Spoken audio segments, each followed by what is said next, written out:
So I was scrolling through Instagram a few weeks ago, and of course, Motorhead are going to show up in my feed. I follow them everywhere. If you haven't noticed, I'm a bit of a fan. And yes, I even have some Motorhead barbecue oil. I mean, who doesn't, right? And they shared some end-of-year stats about how many minutes people had listened to Motorhead songs for 2024. 96,653,818 minutes, to be exact. And that was just on AppleMusic.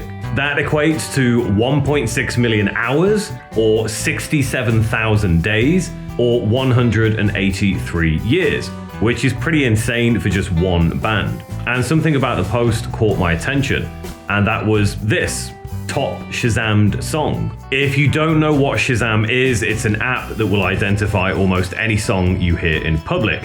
It's actually pretty cool, and no, they haven't sponsored this video, but it is free if you want to get it. And it turns out the most Shazammed Motorhead song of 2024 was Ace of Spades, which instantly made me question, who the f needs to Shazam Ace of Spades? Who doesn't know this song? Okay, I get that not everyone on planet Earth is going to know every iconic song or every iconic band from the entire history of music. Even if you're an absolute music nerd like me, there are still plenty of famous songs that you won't know. It's impossible to know them all. Trust me, I'm trying. But Ace of Spades. I mean, even if you don't know the song, the fact that Lemmy sings the actual words Ace of Spades about 1 million times should be a bit of a giveaway as to what the song is, or at least what it might be called. And this is actually one thing that has annoyed me a little bit for a long time. With Motorhead being one of the most iconic and influential heavy metal and rock and roll groups of all time, so many people seem to think that they only released one album or only had success with one song, Ace of Spades. When the fact is, Motorhead have released 22 studio albums since 1977, 5 EPs and 29 singles. And many of these albums have held multiple chart positions in several countries, so why do people always only focus on Ace of Spades? Don't get me wrong, it's an amazing song, one of my all-time favorites, but holy shit, there's so much more to Motorhead than Ace of Spades, and I'm going to show you. I ain't no nice guy after all. So Motorhead's debut record was released in 1977, a year typically known as the year that made punk. It was a self-titled record and featured the songs Motorhead, Iron Horse, and White Line Fever.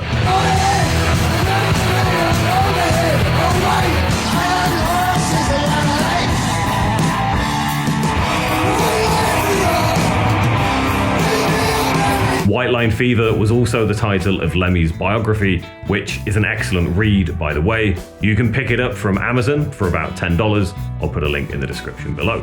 This debut record also included a pretty cool cover of The Train Kept A-Rollin'. This was originally a blues-based song written by Tiny Bradshaw in the 1950s, and later covered by the Yardbirds and even Aerosmith, amongst many, many others.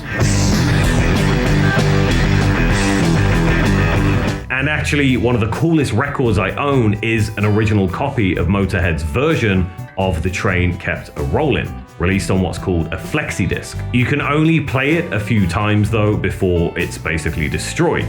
These were kind of promotional things, and given this was released in 1981, I've only ever played it once for the fear that it might just disintegrate.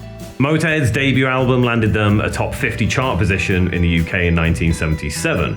2 years later, they would release their second studio album, Overkill, which, I will argue to my dying day, is one of the greatest rock and roll records of all time. I mean, not only does this feature Overkill, it also offers Stay Clean, No Class, and Damage Case. Get it back to you.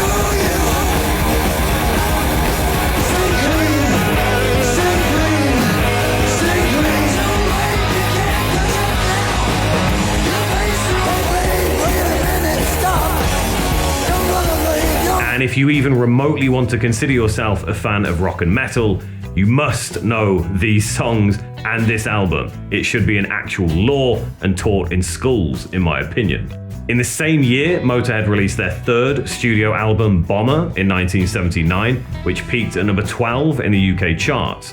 Songs that absolutely everyone should know from this record as well are Dead Men Tell No Tales, Bomber, Stone Dead Forever, and Step Down, which is kind of a super groovy, bluesy stoner track. Not quite Motorhead.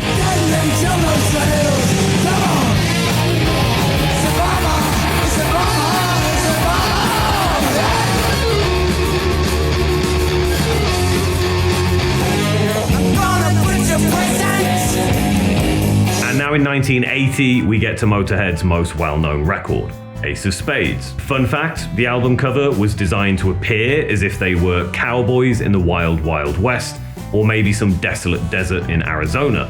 But in actual fact, this picture was taken in a quarry on the outskirts of London in High Barnet in the UK. So sorry if I destroyed any mystery of that album cover for you. Now, apart from the title track, yes, the most Shazammed Motorhead song of 2024, this album in of itself offers way more than just Ace of Spades.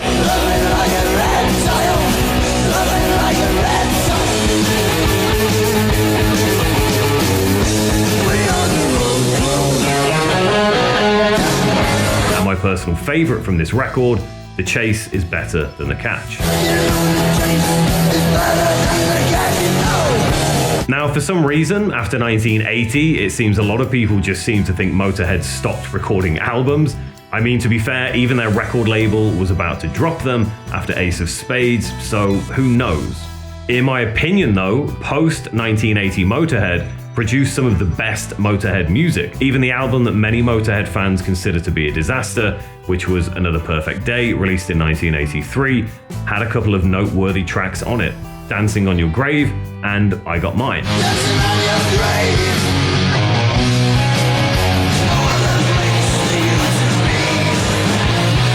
Then we have Orgasmatron, released in 1986, with the title track itself, Death Forever, and another one of my personal favourite Motorhead songs, Dr. Rock. I am the one, Orgasmatron, the evidence drum, the drum.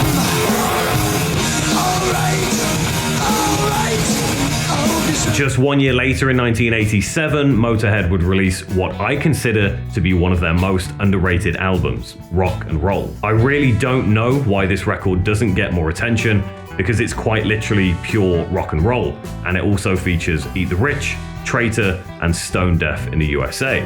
More songs everyone should absolutely know from Motorhead. I got rock and roll, it satisfies my soul. Come on, baby, eat the rich. Most of your fate is known. We have discovered you. Love to be back in Los Angeles. So during the 70s and 80s alone, Motorhead had already released 8 studio albums. That's more than most bands have released in their entire career. The 1990s would see Motorhead releasing 6 more albums. So the first of which being 1916, which was even nominated for a Grammy Award but lost out to Metallica's Black Album. Not too bad. 1916 has some seriously epic and iconic Motorhead tracks. I'm So Bad, Ramones, Love Me Forever, and the mighty Going to Brazil. I'm so bad, baby, I don't care.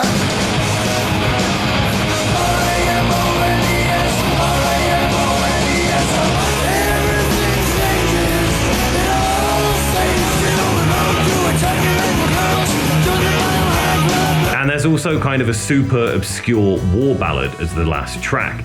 The album was, after all, named after a war.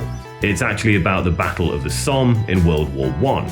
And if you know anything about Motorhead, you'll know Lemmy was absolutely obsessed when it came to war history and war knowledge. Chasing my days down to zero. And please tell me, for the love of God, we all know these next 2 songs, right?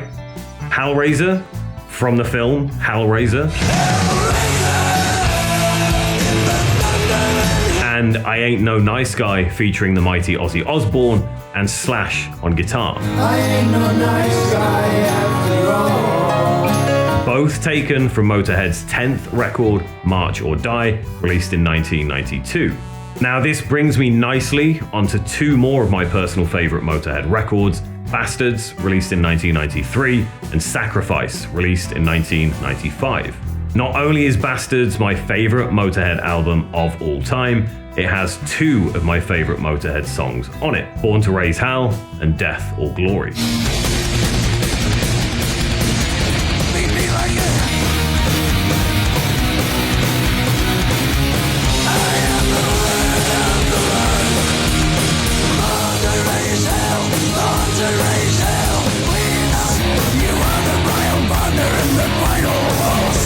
With the latter probably being my absolute favorite Motorhead song ever. There's only two more Motorhead albums I want to mention. Inferno, released in 2004, and Kiss of Death, released in 2006.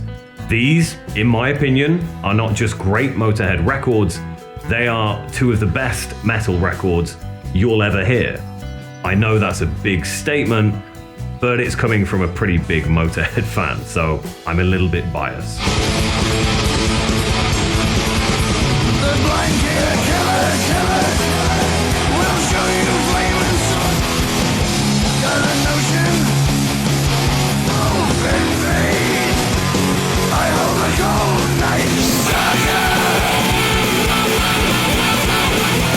Lucky thing for you, babe, I'm so late. All the great men died before their time.